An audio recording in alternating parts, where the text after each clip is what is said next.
Tofu is a lot like bread.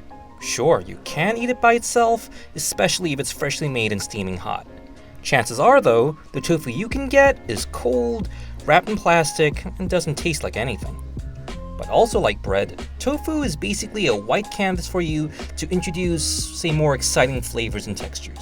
And so this is what Koreans do to make this white lumpy soy pudding actually taste delicious. So the first recipe is 두부조림, which roughly translates to tofu fricasse. Really one of the best things you can have with white rice. And it begins with slicing your tofu into thick slices around the thickness of your phone. Now pat them well with a paper towel to remove some of that excess moisture. Place them on a cold pan with a glug of vegetable oil and heat on medium. So okay, as they fry, the tofu slices will still sputter. Now this is because of the high water content in tofu making contact with the hot oil. Trust me though, it's still worth it, because frying your tofu in oil really is a game changer. Of course, it becomes crispy, crunchy, and delicious because of the oil, but more than that, frying gives tofu a craggly coat that holds onto sauces and toppings. Speaking of, let's make the braising sauce as the tofu is frying.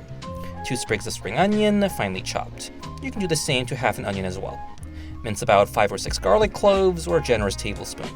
Since this is a Korean recipe, you really can't overdo the garlic here. For the liquids, 1/3 of a cup of soy sauce and the same with water.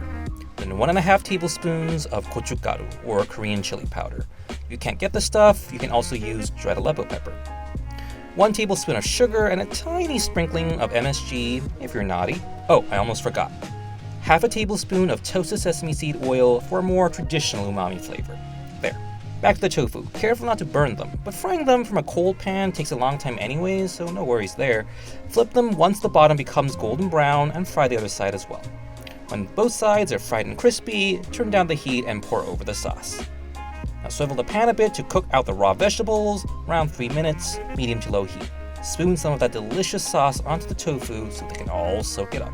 Now plate them up, and sprinkle some sesame seeds if you want to. I rarely do. Now this is usually served as just one of the many side dishes or banchan in Korea, but it's great as a main dish as well, especially for those who don't eat animal protein. Whatever the case, definitely serve it with rice, believe me. But let's say you don't want to spend half an hour frying and chopping and getting oil all over your kitchen. Remember how I said Koreans eat plain tofu, especially when they're freshly made? Well, we can kind of recreate that effect with the simple trick of reheating. Put a cube of firm to medium firm tofu in a pot, fill it up with warm water, and boil. Okay, hear me out. It's not just a temperature thing. Heat relaxes the protein and makes the tofu softer and silkier. It also brings out the nutty flavor of soy, since now the tofu is warm enough and pliable enough for your tongue to actually taste the flavors.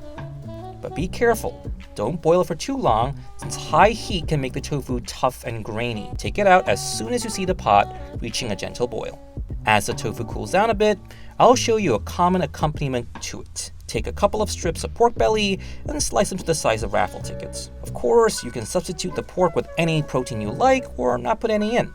And thinly chop about half an onion and a couple of spring onions. If you have it around, adding a green chili like jalapeno or serrano is not a bad idea here. And now the main ingredient, the kimchi.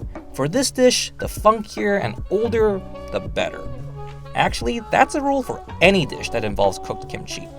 And each piece should be around the size as the pork belly. Speaking of, first, slowly stir fry the pork belly in a dry pan until they're brown, delicious, and have rendered out their fat.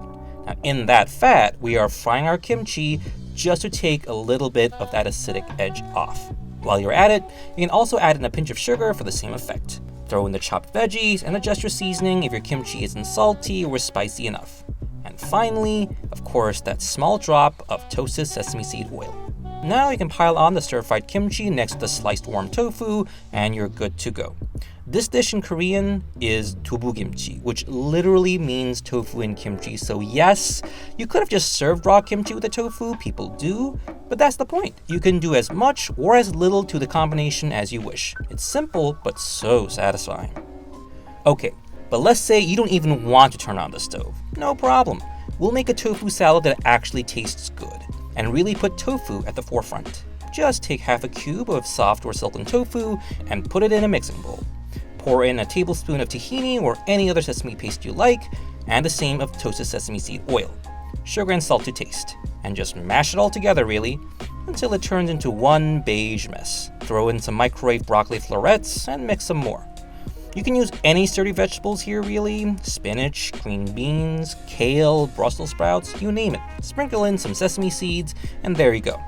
Okay, it doesn't look much and it's dead easy, but you'll be surprised how good this tastes. Sure, this isn't loaded with history or tradition, but I guarantee you that every Korean has eaten this dish at least once while growing up.